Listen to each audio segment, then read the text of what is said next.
Hi friends, आज हम लोग नया टॉपिक पढ़ेंगे यूपीएससी और इसके बारे में थोड़ा थोड़ा बेसिक अंडरस्टैंडिंग ले लेते हैं। ठीक है, तो ये यूपीएससी क्या है? इंडिपेंडेंट कॉन्स्टिट्यूशनल बॉडी है।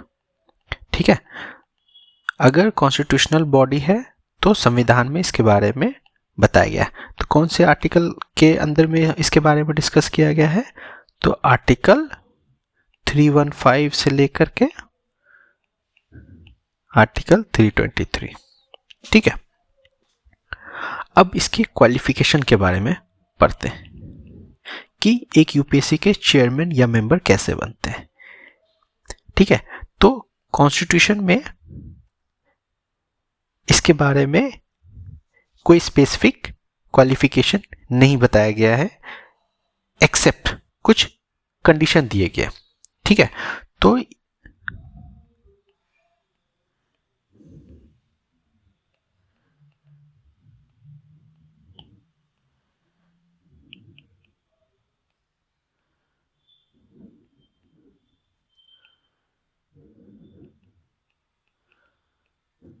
एक्सेप्ट क्या है? 1/2 जो मेंबर होंगे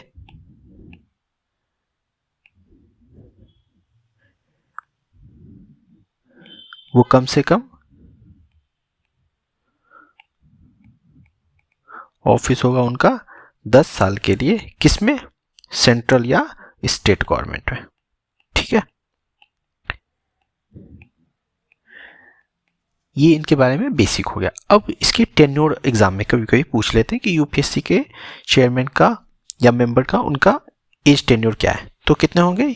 6 ईयर या 65 ईयर्स ऑफ एज। ठीक है, और कौन चेयरमैन को अपॉइंट करता है? तो यूपीएससी चेयरमैन को कौन अपॉइंट करता है? तो प्रेसिडेंट। ठीक है, ये भी पॉइंट इंपॉर्टेंट है। और अब इसके बारे में, अगर इसका भी रिमूवल उसी तरीके से है कि अगर प्रेसिडेंट को अगर लगेगा, ठीक है, इसको लिख लेते हैं, रिमूवल। तो रिमूवल में क्या है कि अगर if president finds unfit,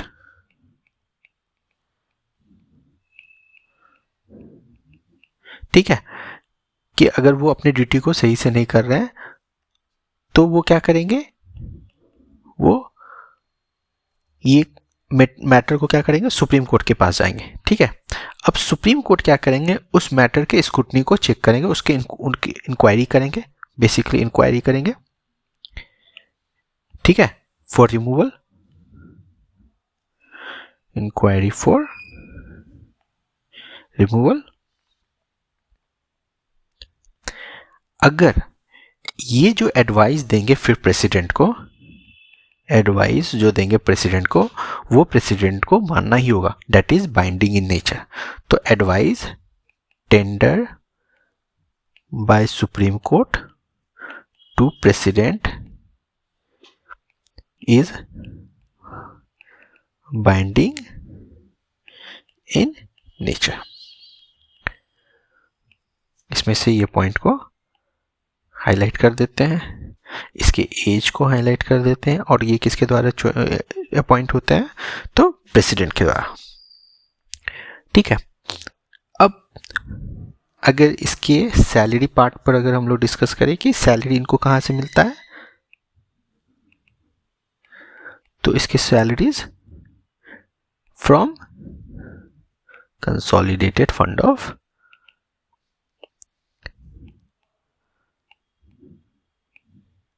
India. ठीक है, और यूपीएससी क्या करता है? अपना जो रिपोर्ट है,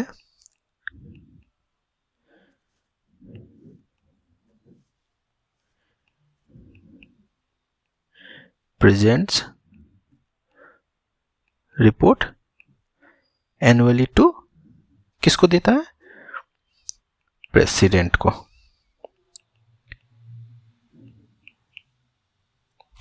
ठीक है,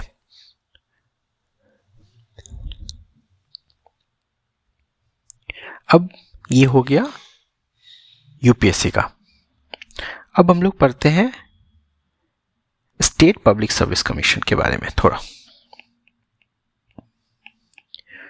तो जैसे हम लोग यूपीएससी को पढ़े हैं वैसे इसके बारे में भी थोड़ा देख लेते हैं कि ये कौन से आर्टिकल में डिफाइंड है। आर्टिकल 315 से लेकर के आर्टिकल 323 के बीच में।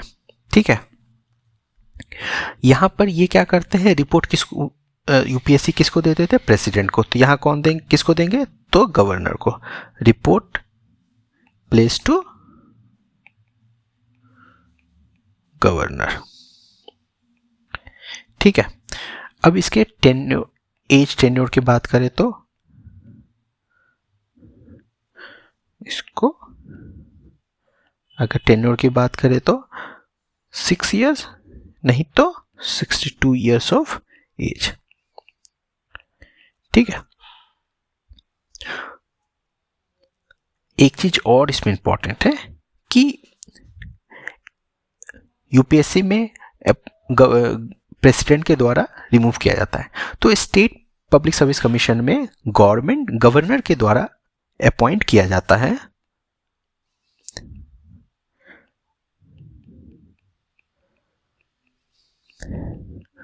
बट कैन रिमूव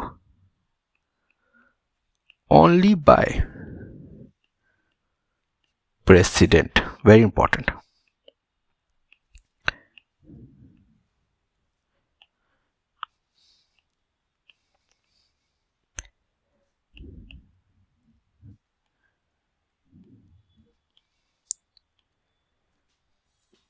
ठीक है, अब ये हो गया स्टेट पब्लिक सर्विस कमीशन के बारे में।